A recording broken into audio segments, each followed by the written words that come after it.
영상 하단 더보기란 클릭하시면 간편하게 참여하실 수 있는 링크도 남겨놓을 거니까 이 링크 클릭하셔서 무료 정보방 입장하시기 바라겠습니다. 네, 안녕하세요. 주도현입니다. 오늘 5월 3일 금요일이고요. 오늘도 리플 같이 한번 살펴보도록 하겠습니다. 자, 일단 차트를 보시면 어제도 조정이 나왔지만 다행히 밑에 꼬리를 남기면서 조금 끌어올려주면서 마감을 했습니다. 그 흐름에 이어서 오늘 오전장에서는 시장이 반등하는 모습을 오랜만에 보여주고 있는 거죠. 다만 여전히 리플은 차트를 봤을 때 이 파란색으로 표시해놓은 하락 추세 채널 안에서 움직이고 있고요. 이렇게 두 번 상단으로 채널을 벗어났다가 들어오는 움직임이 나왔고, 이때는 하단에서 채널을 벗어났다가 다시 들어왔죠. 이렇게 채널을 벗어났다가 다시 들어오는 걸 트랩이라고 얘기하고, 트랩이 발생하게 되면 통상적으로 반대편 채널까지 이렇게 이동을 하게 됩니다. 최근에 상단에서 트랩이 발생했기 때문에 이 채널 하단까지 이동할 수 있다 말씀을 드렸었는데, 리플이 빠르게 추세 반전을 만들어내기 위해서는 이 점선으로 표시된 중앙 라인에서 반등이 나와줘야 된다 말씀을 드렸고, 정확하게 밑꼬리를 남기면서 반등해 줬기 때문에 다시 한번 채널 상단까지 소폭 상승 여력이 남아있다라고 볼 수 있겠죠. 다만 여기서 중요한 건 맞고 떨어지거나 돌파했다가 다시 들어와서 추가 하락이 나오는 게 아니라 이 상단을 돌파한 이후에 상단의 지지를 받고 추가 상승력이 나와줘야지 이전 채널을 무효화시키면서 새로운 추세를 만들 수 있겠다 보여지는 부분입니다. 또 이 채널의 상단 라인이 지금 이 초록색으로 표시되어 있는 단기 이평선 라인과도 맞물리기 때문에 여길 돌파하고 지지를 받아주는 게 단기적인 차트 흐름에서는 가장 중요한 부분이 되겠죠. 하지만 리플 같은 경우에는 이런 기술적인 부분보다 가장 크게 시세에 영향을 미치는 건 아무래도 소송 이슈가 되겠습니다. 자, 가장 먼저 SEC에서 이 리플이 기관들에게 판매한 1차 판매한 XRP에 대해서 요구한 벌금 액수가 있었습니다. 무려 20만 달러였죠. 그리고 여기에 대한 답변서를 리플이 4월 22일에 1000만 달러를 제시했습니다.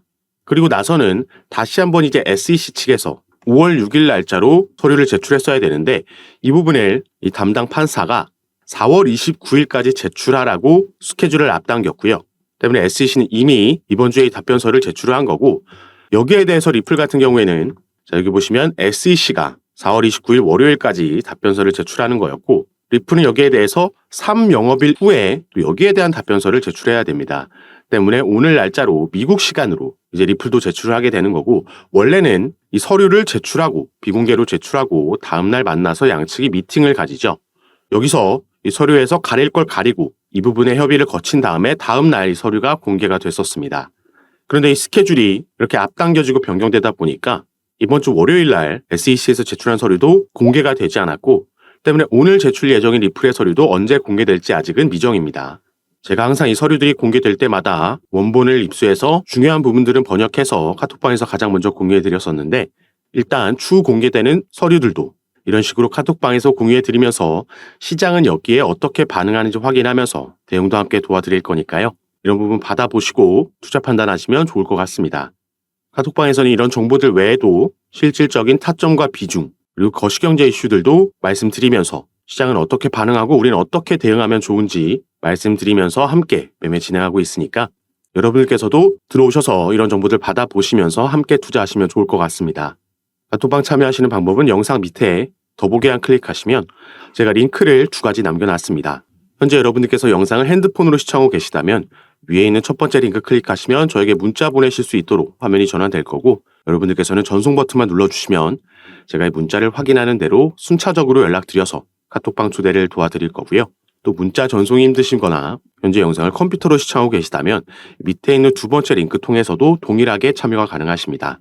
여러분들께서 편하신 방식으로 연락 주셔서 이 조정이 나올 때는 왜 나오고 또 상승할 때는 왜 상승하는지 우리가 이런 재료들을 알면 더 현명하게 타점을 잡고 평균 단가를 관리하면서 비중 조절할 수 있다는 점 참고해 주시고 이런 정보들 받아보시면 좋을 것 같습니다. 자, 그리고 리플은 이 소송 이슈 외에도 우리가 기대해 볼 수 있는 또 한 가지 상승 재료가 오래 남아 있습니다. 그래서 이 부분도 같이 한번 살펴보고 말씀을 드릴 건데, 자, 리플은 올해 2월에 미국 내에서 다시 송금 사업을 재개하겠다라는 발표를 했고요. 그 후 일주일 만에 스탠다드 커스티디언 트러스트라는 미국 내에서 정부의 인가를 받은 암호화폐 수탁 업체를 인수했다라는 발표를 했습니다. 자, 리플은 2020년도 12월 달에 SEC에서 미국의 증권거래위원회에서 처음 리플의 소송을 제기하고 나서 미국 내 사업을 철수할 수밖에 없었고, 그래서 많은 거래소에서도 상장 폐지되는 악재가 잇따라 나왔습니다. 이 이후부터는 리플의 대부분의 수익은 미국 외에서 발생을 했었고, 그래서 비교적 최근까지도 리플이 본사를 유럽이나 두바이 쪽으로 옮길 수도 있다. 유럽의 영국이나 아일랜드에 이런 분을 실제로 알아보고 있다라는 뉴스들도 나왔습니다. 그런데 2월 달 들어서면서 미국 내 사업을 재개하겠다라는 발표를 한 거고 실제로 그런 움직임을 가져갔다라는 거죠. 자, 그러면은 리플이 왜 이 시점에서 어떤 걸 믿고 다시 미국으로 돌아와서 사업을 재개하려는 건지 이 부분이 오늘 말씀드릴 중요 포인트가 되겠습니다. 자, 리플 관련해서 최근 이런 소식이 전해졌습니다. 코인뉴스를 비롯한 국내 매체에서는 크게 다뤄지지 않았기 때문에 속보로도 전달되지 않았기 때문에 모르시는 분들이 많으신데, 자, 코인베이스라는 미국의 암호화폐 거래소에 리플이 이 선물 시장에 새롭게 상장이 됐습니다. 현물 같은 경우에는 작년에 약시 재판이 끝난 이후에 다시 재상장이 이미 됐었지만, 자, 선물 시장에는 처음으로 새롭게 상장이 된 거죠. 자, 여기서 리플과 코인베이스의 관계를 간략하게 말씀드리자면, 자, 미국에는 이 디지털 커런시 그룹이라는 DCG가 있죠. 가장 유명한 암호화폐 벤처 캐피탈이라고 보시면 되겠고, 여기에 설립자이자 CEO 베리 실버트는 제2의 워린 버핏이라고 평가받는 이 암호화폐 업계에서 꽤 중요한 인물입니다. 자, 이 DCG에서 바로 방금 살펴본 코인베이스를 자회사로 소유하고 있고요. 또 이 DCG는 리플의 지분을 보유하고 있는 기업입니다. 이렇게 미국 내 기업들끼리 연관이 되어 있다는 걸 먼저 말씀을 드리는 거고, 이 디지털 커런시 그룹은 코인베이스와 리플뿐만 아니라 그레이스케일도 소유하고 있고 여러 다른 기업들의 지분을 보유하고 그 중심에 서 있는 기업이죠. 자, 그리고 코인베이스 외에도 최근 미국에서 새롭게 문을 연 거래소가 하나 있습니다. 바로 여기에 나와 있는 EDXM, EDX 마켓이라는 거래소인데요. 이 거래소는 피델리티를 비롯한 미국 뉴욕 월가의 대형 기업들이 함께 만든 거래소라고 보시면 되겠고, 이 거래소에서는 개인들이 아닌 기관들만 거래를 할 수 있게 되어 있습니다. 비교적 최근 작년 6월 달에 6월 22일부터 거래가 시작된 거래소인데, 이 대형 자산운용사들이 함께 만든 거래소다 보니까 출시 전부터 엄청난 주목을 받았었고요. 이 EDX 마켓이 출범할 당시에 상장이 되고 거래가 가능했던 코인들은 이렇게 단 4개의 코인만 있었습니다. 자, 비트코인, 이더리움, 라이트코인, 그리고 비트코인 캐시 이렇게 4개의 코인만 거래가 가능했었는데, 자, 이 중 비트코인 캐시는 작년 11월 달에 상장 폐지가 됐죠. 그래서 당시에 떠돌던 루머가 바로 EDX 마켓에서 비트코인 캐시가 상장 폐지됨에 따라서 그 비어있는 자리에 리플이 추가될 수도 있다라는 루머가 돌고 있었습니다.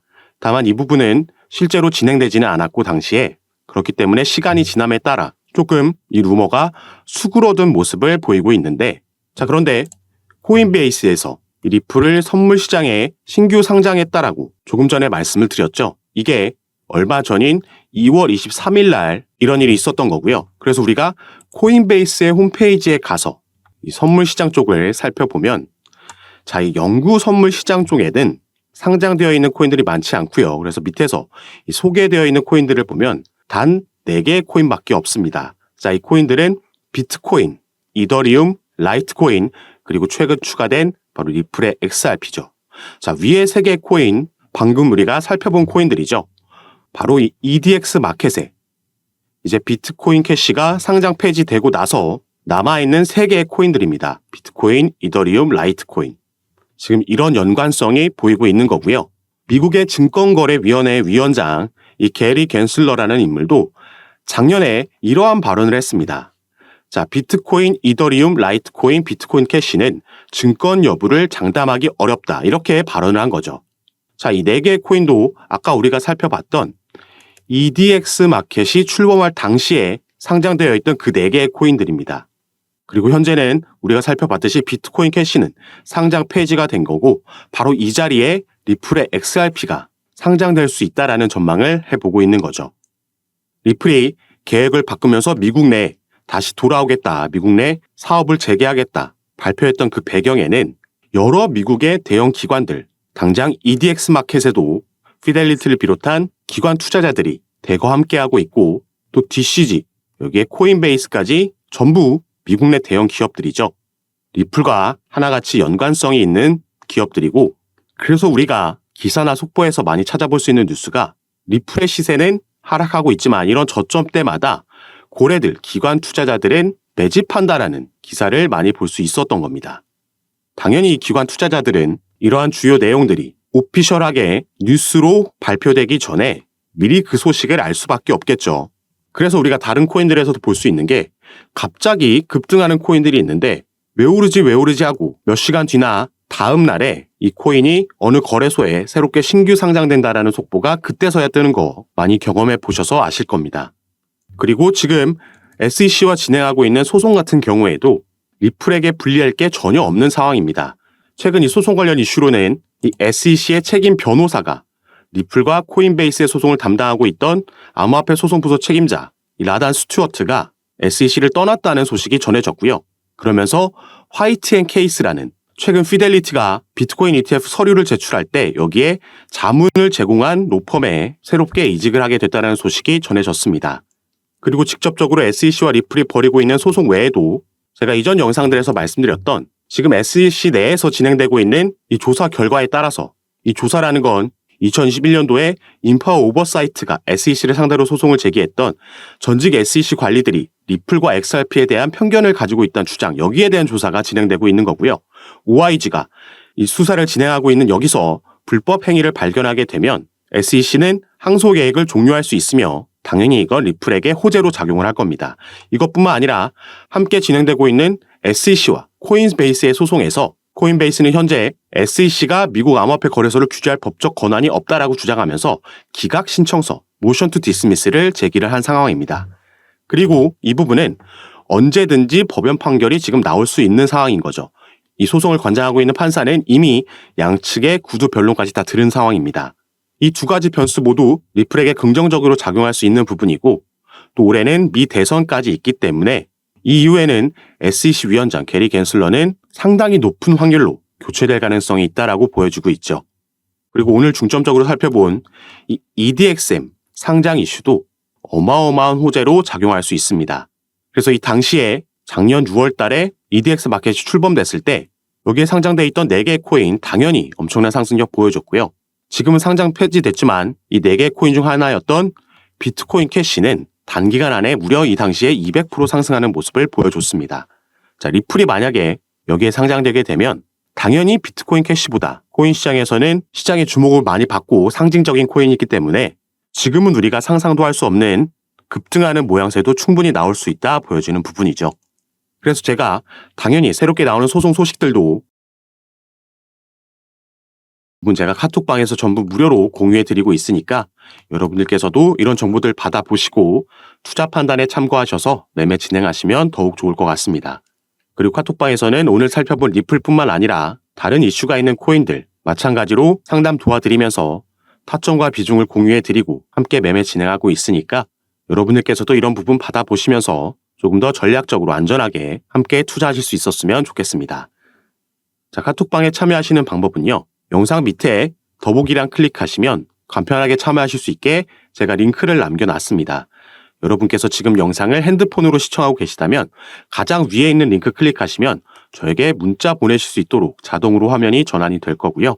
여러분들께서는 전송 버튼만 눌러주시면 제가 이 문자를 확인하는 대로 순차적으로 연락드려서 카톡방 초대를 도와드릴 거고 또 문자 전송이 힘드시거나 컴퓨터로 영상을 시청하고 계시다면 그 밑에 있는 링크로도 참여가 가능하십니다.